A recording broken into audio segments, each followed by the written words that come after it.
I met a guy on Tinder who seemed nice and fairly attractive at first. My first impression was that he seemed a little vanilla. He didn't drink or smoke, and wanted to be a meteorologist. He was super close with his grandfather, gentlemanly and family-oriented. All green flags so far. We ended up going to Starbucks and talked for a couple hours. It was nice, so I set up another date. We went for ice cream this time and again talked for a while. We were sitting outside talking about physical attractions. I mentioned how men are attracted to prominent parts in women, while girls tend to gravitate towards odd features like calves and such. All of a sudden, he gets really weird and says I don't know if I should tell you this. So of course I prod him until he tells me. This ends up being my tragic mistake.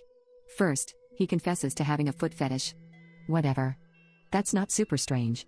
Then he asked if I have ever heard of a crush fetish. He tells me not to Google it because it'll freak me out.